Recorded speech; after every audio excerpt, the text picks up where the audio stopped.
de Deus nos ensina que o nosso desafio final, nosso principal desafio, não é conhecer sobre Jesus, mas é imitar Jesus.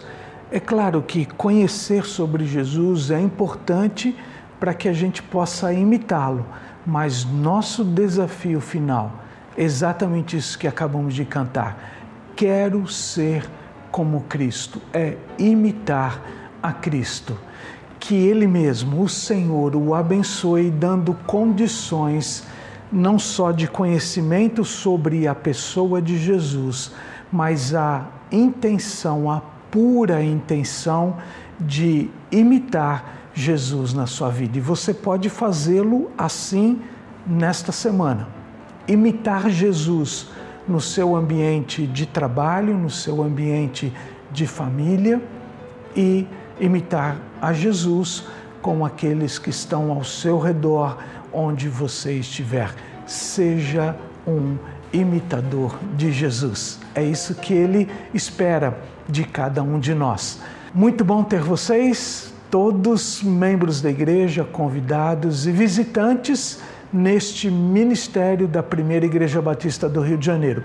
Este culto é uma parte deste ministério e nós o recebemos neste culto de braços abertos, desejando a você um culto abençoado, um dia abençoado e também uma semana abençoada. Contamos com você nessas 4 tarefas que você já está vendo aqui. Lembram destas tarefas? Pois bem, é hora de praticar essas tarefas. Sigamos a Jesus, pratiquemos o Evangelho puro para com os que estão dentro de nossa casa e também para aqueles que estão fora do ambiente da nossa casa. Seja um mensageiro de Jesus, seguindo Jesus, imitando Jesus. Quero ser como Cristo. Neste momento de confissão, gostaria de convidar você para ler comigo o texto que se encontra no livro de Salmos, capítulo 4, versos 1, 3, 4 e 5. O texto nos diz o seguinte: Responde-me quando clamo, ó Deus da minha justiça. Na angústia, tu me deste alívio. Tem misericórdia de mim e ouve a minha oração. Saibam, porém, que o Senhor distingue para si o piedoso. O Senhor me ouve quando eu clamo por Ele. Tremam de medo e não pequem. Consultem no travesseiro o coração e sosseguem. Ofereçam sacrifícios de justiça e confiem no Senhor. Este é um dos salmos de Davi escrito em meio a alguma aflição, onde ele pede auxílio divino. A palavra angústia, no original hebraico, se refere a uma situação em que a pessoa se sente encurralada. A palavra dá uma ideia de lugar apertado, de um lugar que não tem saída. Ao contrário, a palavra alívio transmite o sentido de um lugar espaçoso. Não sabemos exatamente o que motivara a aflição de Davi quando ele escreveu esse salmo. Será que ele vinha sofrendo alguma coisa que vinha externa à sua vida, alguma ameaça externa? Ou será que era alguma coisa interna, por exemplo, um pecado cometido? O fato é que no verso 3, ele nos faz uma admoestação que aponta para a nossa necessidade de termos uma vida correta diante de Deus. Davi sabe que o Senhor identifica o piedoso. E ele sabe que o Senhor ouve as nossas súplicas. O texto do verso 3 nos diz o seguinte: Saibam, porém, que o Senhor distingue para si o piedoso. O Senhor me ouve quando eu clamo por ele. Quando o crente comete um pecado, geralmente ele se sente angustiado, pois sabe que ele errou. Talvez até se sinta encurralado pelas circunstâncias. No verso 5, Davi nos exorta a oferecermos sacrifícios de justiça e confiar no Senhor.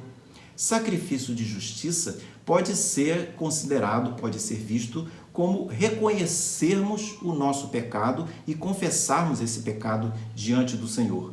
Algumas vezes Reconhecer o erro, confessá-lo e arrepender-se dele poderá ser um sacrifício.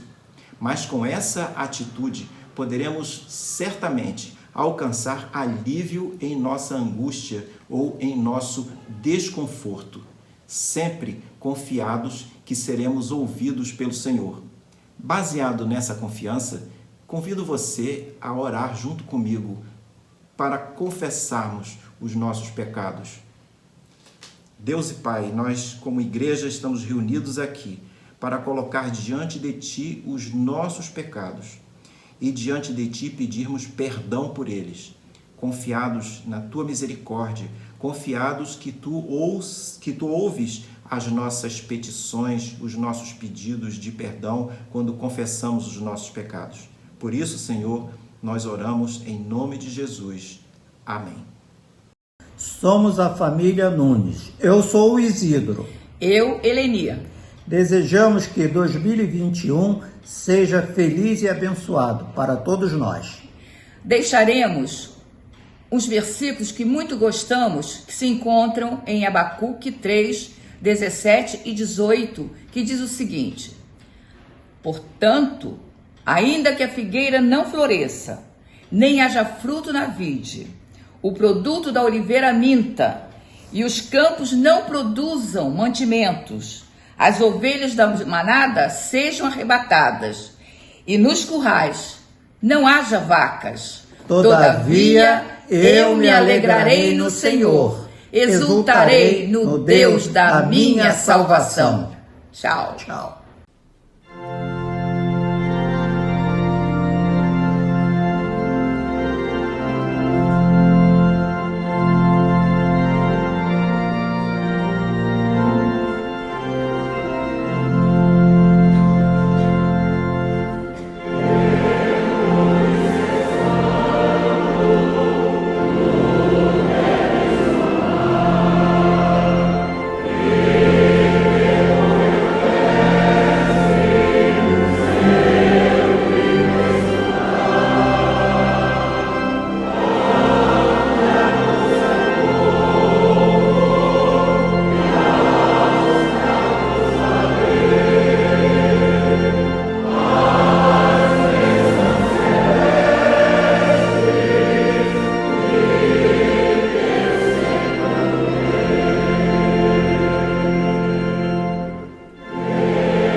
Leitura de Mateus capítulo 14, a partir do versículo 13 até o versículo 21, diz a Bíblia assim: Ouvindo isso, Jesus retirou-se dali num barco e foi para um lugar deserto à parte.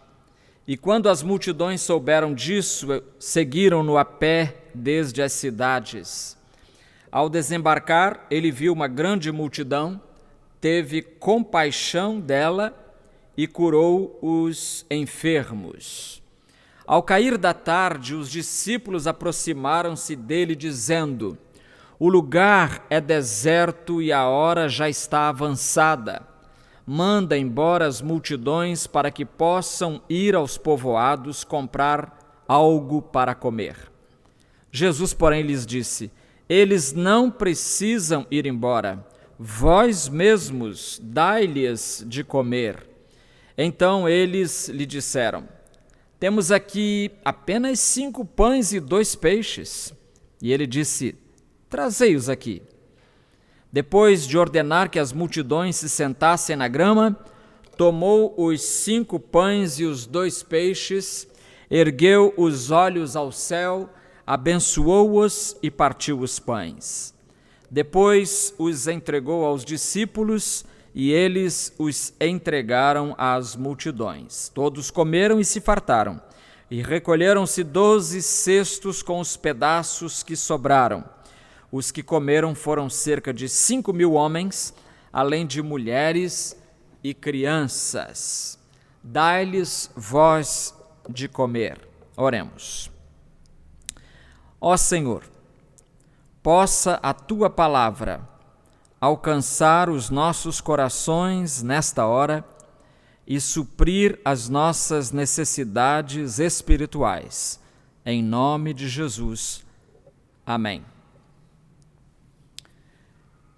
Neste capítulo 14 de Mateus, nós temos o registro deste milagre importante que Jesus fez, e eu diria até que é o milagre mais importante, porque é o único milagre dos 34, 35 milagres de Jesus, o único que está registrado nos 4 evangelhos. Pois bem, o capítulo começa com o registro da morte de João Batista, aquela crueldade toda de Herodes, mandando matar, mandando decapitar João Batista, tudo porque o pregador denunciou o pecado do pecador. O pregador denunciou o pecado do pecador e isso causou a morte do pregador. Olha que coisa triste. Então, Jesus estava triste. Afinal, João era muito ligado a Jesus, não só pelo sangue, porque eram primos, mas também por causa dos ministérios. O ministério de um apontava para o ministério de outro. João Batista anunciava o ministério de Jesus. Então, Jesus, mesmo entristecido, prosseguiu o seu ministério e chega o momento do nosso texto. Chega o momento do nosso texto em que Jesus tem diante de si uma multidão incalculável, incontável, 5.000 homens, só os que contavam eram os homens, 5.000, fora as mulheres, fora as crianças, e chega o momento em que Jesus opera aquele importante milagre. E eu gostaria que nós prendêssemos nossa atenção nesta hora, especialmente nas palavras do versículo 16. Jesus, porém, lhes disse: Eles não precisam ir embora, vós mesmos dai-lhes de comer. Ou como diz a tradução Revista e Corrigida, mais popular entre nós, dai-lhes vós de comer. Então eu queria pegar essa frase de Jesus, dai-lhes vós de comer, e nela meditar com os irmãos nesta manhã.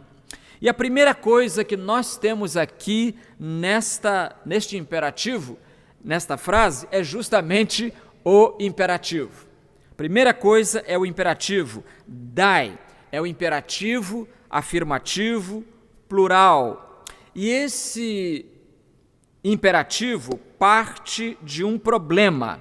E o problema está no versículo 15, que diz: ao cair da tarde, os discípulos aproximaram-se dele, dizendo: o lugar é deserto e a hora já está avançada. Manda embora, ou seja, despede as multidões para que possam ir aos povoados comprar alguma coisa para comer. Esse é o problema. E Jesus, então, resolve o problema, mas não como os discípulos estão sugerindo, mas como a sua própria solução recomenda. Repare que ao cair da tarde, os discípulos aproximaram-se dele dizendo que o lugar é deserto. Vamos parar aqui, o lugar é deserto. A menção da palavra deserto nesta frase nos remete Israel inteiro ao tempo em que o povo de Israel viajou, morou, viveu e morreu no deserto. No deserto, 40 anos antes de entrar em Canaã. E nós sabemos que deserto é tristeza, deserto é monotonia, deserto é limitação, deserto é perigo, deserto é carência de recursos, é solidão, deserto é morte, enfim. Então o lugar é deserto, é um lugar cheio de coisas contrárias ao bem-estar do povo. Se você já atravessou um deserto, ou se você neste momento da sua vida está atravessando um lugar assim, é bom lembrar que Deus Pai sustentou Israel no deserto e Deus Filho alimentou multidões num lugar deserto. A solução proposta pelos discípulos não tem o apoio de Jesus. A ideia dele é outra, bem mais desafiadora. Ele disse aos discípulos: dai-lhes vós de comer. Não está dando uma sugestão, ele está dando uma ordem. Dai-lhes é imperativo, afirmativo, plural, como eu disse. É como se Jesus dissesse: isto, já que é plural, não é tarefa de um só de vocês, dai-lhes vós, todos vós, né? Dai-lhes vós de comer. E meus amigos, embora a salvação seja uma experiência individual, a obra do Senhor não se faz individualmente. O exemplo vem de cima, vem de Deus. Ele poderia fazer toda a obra sozinho, sem ter que conviver com as nossas imaturidades, sem ter que o tempo todo demolir as nossas resistências. Ele podia fazer tudo sozinho, no entanto, ele prefere o conjunto, ele prefere o plural, ele prefere o concurso de várias mãos e de várias vidas. Será que ele pode contar com você para fazer a obra dele? Outro detalhe é o verbo utilizado, é o verbo dar, dai-lhes. Jesus não manda os discípulos venderem o pão.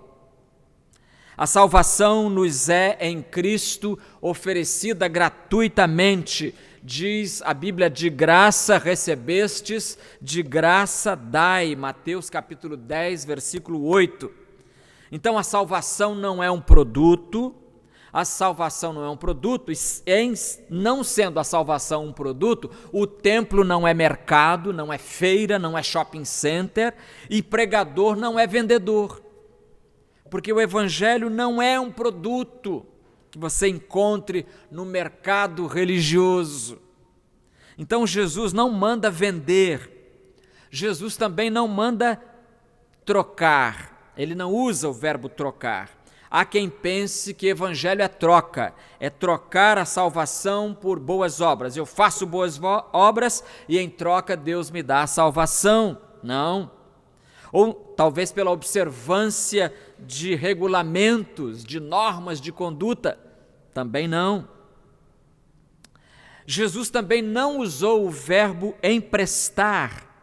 Ele não nos empresta a salvação por algum tempo, ela é doação, é presente, ou como diz Paulo em Efésios 2:8, é dom de Deus. E é um imperativo, diz o versículo 14, movido à compaixão. Versículo 14 diz que ao desembarcar no outro lado, Jesus viu uma grande multidão e vendo essa multidão ele teve compaixão dela e curou os enfermos. Teve compaixão da multidão. O sentimento, aqui a palavra grega é a palavra sympatheia, de onde temos a nossa palavra simpatia. O sentimento da simpatia ou da compaixão em Jesus não é apenas um sentimento, não é apenas uma comoção, um solavanco emocional, mas é sim uma emoção que o impulsionava à ação. Jesus se emocionava, mas ao mesmo tempo agia. Porque se é uma emoção apenas, a gente fica triste e não faz nada. Mas Jesus não. Ele se compadecia, ele tinha simpatia pelo sofrimento daquelas multidões e em reação a esse sentimento, ele agia com simpatia, agia simpaticamente.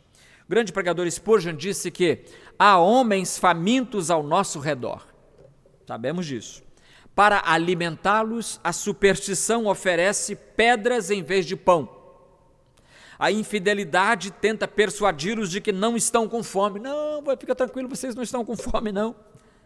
Você diz, quem somos nós para alimentar esta multidão? Quem pode contá-los? Não deixe, disse ele, não deixe que a magnitude do trabalho desanime você. Então nós temos aqui o imperativo, é um imperativo, e em segundo lugar eu quero falar a você do objeto do imperativo.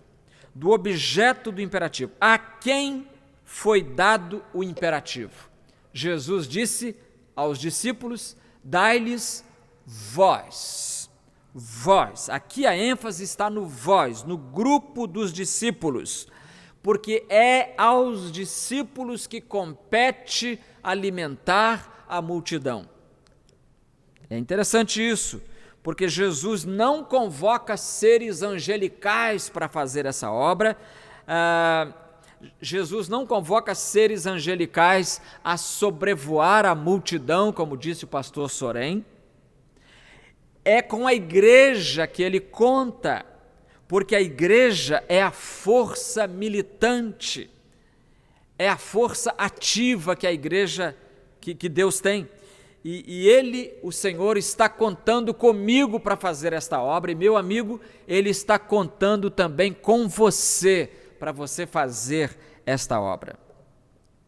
Em seu comentário sobre um dos salmos, Martinho Lutero escreve, Deus poderia facilmente dar a você grãos e frutas sem que você arasse ou plantasse a terra. Mas ele prefere não fazer isso. Todo o nosso trabalho para Deus, seja nos campos, no jardim, na cidade, na casa, na guerra, no governo, são máscaras de Deus através das quais Ele quer permanecer escondido e fazer todas as coisas. Eu gostei muito dessa figura de Lutero, porque ela é muito atual, né? Nós estamos lidando com máscaras o tempo todo e pode ser que não reconheçamos alguém porque ele está com uma máscara. Mas Deus está trabalhando, usando outras pessoas. Sem dúvida, diz ele, Deus poderia criar filhos sem um homem e uma mulher, mas ele não pretende fazer isso. Em vez disso, ele une um homem e uma mulher para fazer parecer que o homem e a mulher procriem. No entanto, ele, escondido sob esta máscara, é quem faz isso. Em resumo, Deus nos convoca a cooperar com Ele. Por isso Paulo escreveu em 1 Coríntios 3:9, somos cooperadores de Deus. Somos cooperadores de Deus. Mas alguém poderia objetar o seguinte: mas Senhor, alimentar multidão, segundo entendo da leitura da Bíblia, esta não é a missão da igreja, dar comida para o povo. Nós devemos cuidar da alma e não do corpo. Você já ouviu esse argumento e vai ouvir muitas vezes. E aí eu acho interessante a resposta de Calvino. Calvino tem um comentário assim: até então, Cristo havia dedicado toda a sua atenção à alimentação das almas. Mas agora ele inclui também os deveres de pastor, ele inclui em seus deveres de pastor o cuidado até mesmo de seus corpos. E desta forma ele confirma a sua própria afirmação que para aqueles que buscarem o reino de Deus e a sua justiça, todas as outras coisas serão acrescentadas. Na verdade, não temos o direito de esperar que Cristo sempre siga este método de suprir alimentos aos famintos e sedentos.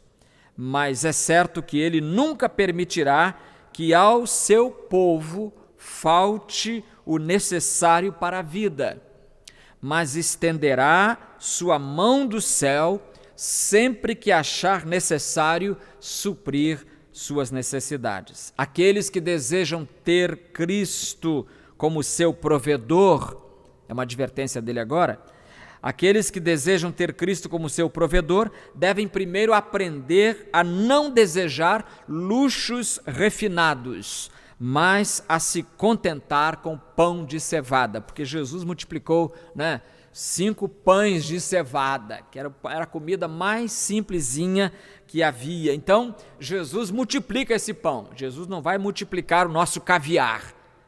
Em outras palavras, é isso que Calvino está dizendo, Ele não vai multiplicar o nosso caviar. Isso é comida chique, para granfino, mas Jesus não vai deixar a gente morrer de fome. O sentido do imperativo, então, é literal. Jesus ordena que os discípulos deem comida à multidão. E eu gostei de um comentário que eu li de um professor do Novo Testamento chamado Warren Carter, e ele lembra, numa palavra sobre esse texto, ele lembra que o mundo do Império Romano, do primeiro século, era um mundo marcado por significativas desigualdades no que diz respeito ao acesso aos alimentos. Muitas pessoas experimentavam insegurança alimentar e lutavam diariamente por uma alimentação e por uma nutrição adequadas. O império era muito hierárquico, ou seja, desigual, em sua estrutura social, com um pequeno grupo de elites governantes que desfrutavam de grande variedade, grande qualidade de alimentos. Mas a maior parte da população vivia em um nível de subsistência ou abaixo dele, com ingestão calórica e nutricional inadequada. Ou seja, era um mundo de pobres, era um mundo pobre. E Jesus, ao vir a este mundo, ele veio se unir a essa gente, e para alimentar essa multidão. Então nós temos o imperativo, dai-lhes, o objeto do imperativo, vós, e agora o conteúdo, nós vamos ver em terceiro lugar, o conteúdo do imperativo. O imperativo manda dar, mas dar o quê? E Jesus diz, dai-lhes vós de comer. De comer. Porque comer, queridos irmãos e amigos, é uma atividade diária necessária, não é um capricho, não é um luxo, mas comer é uma necessidade na vida de todo ser vivo. Se a gente não comer, a gente morre. Assim como o corpo precisa de pão, A alma precisa da palavra, de toda a palavra que sai da boca de Deus. Lembra Jesus respondendo a Satanás em Mateus 4:4? Então, o corpo precisa de pão, a alma também, e cada um tem o seu pão diferenciado, de acordo com a sua natureza. Corpo, que é físico, recebe o pão físico. Alma, que é espiritual, recebe o pão espiritual. Repare que Jesus disse que os discípulos deveriam dar de comer, não disse deveriam dar de rir, ou de se divertir, de ficar e de ser feliz. Então, será que isso quer dizer que Jesus é contrário a manifestações de alegria? Naturalmente que não. Mas ele sabia que quando somos alimentados, então nós ficamos alegres. Imagine você, durante a semana, às 15 horas, 3 da tarde, morrendo de fome, e de cara feia por causa disso, em pleno acordo com o ditado popular que diz que cara feia para mim é fome. E aí, ao chegar em casa faminto assim, com essa cara feia que é fome, alguém da família diz para você: olha, meu querido irmão, tem um programa de TV muito bom agora, e que faz todo mundo rir. Rapaz, você precisa se divertir. Será que esse é o problema dessa pessoa nessa hora? Eu posso apostar e ganhar que você responderá, se for você: não estou com problema de tristeza agora, não estou deprimido, eu estou com fome. Eu estou com fome. Com fome, você não precisa de diversão, você precisa de pão. Com fome, você não precisa de remédio, você precisa de pão. Com fome, você não precisa de exortação, precisa de pão. Com fome, você não precisa de belos discursos, você precisa de pão. E Jesus é o pão que desceu do céu.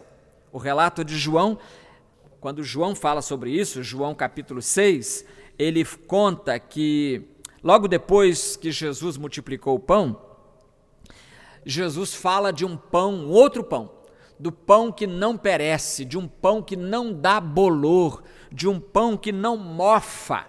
João 6, 33 a 35, ele diz: porque o pão de Deus é aquele que desce do céu e dá vida ao mundo.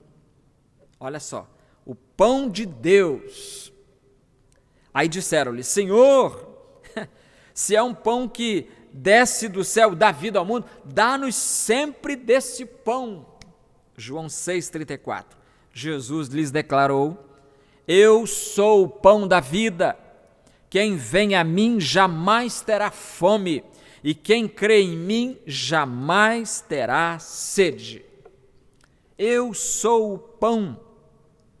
É o pão que desce do céu e dá vida a todos nós. Meus amigos, em nosso redor, meus irmãos, há milhares de pessoas, aí mesmo no seu prédio, nos outros apartamentos, há pessoas morrendo por falta do pão espiritual.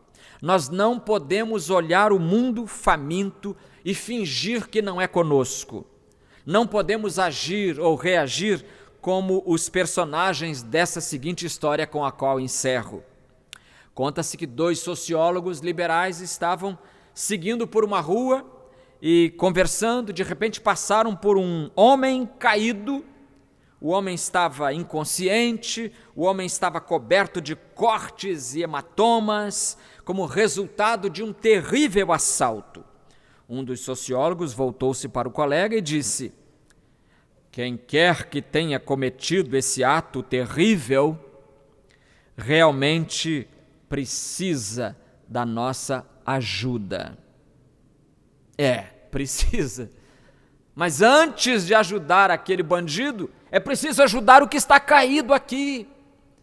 À nossa volta, milhares estão caídos. Não vamos procurar teorias para explicar por que as pessoas estão caídas. Vamos nos debruçar e alimentá-las.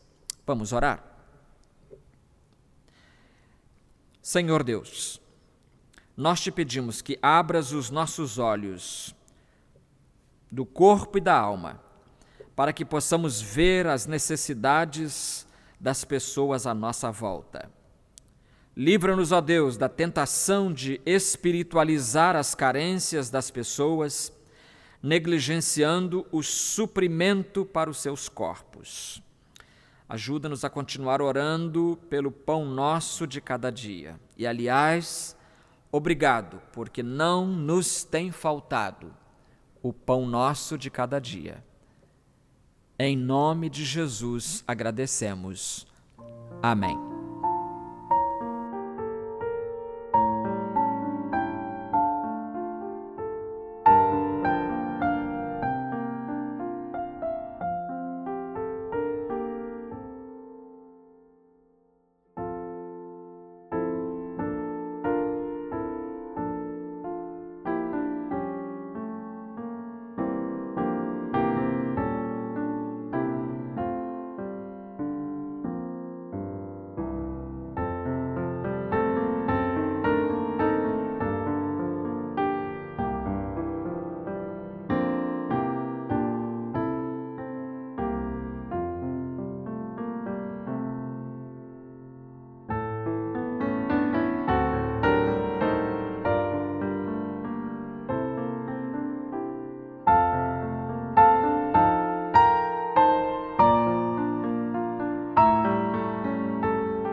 Olá, irmãos!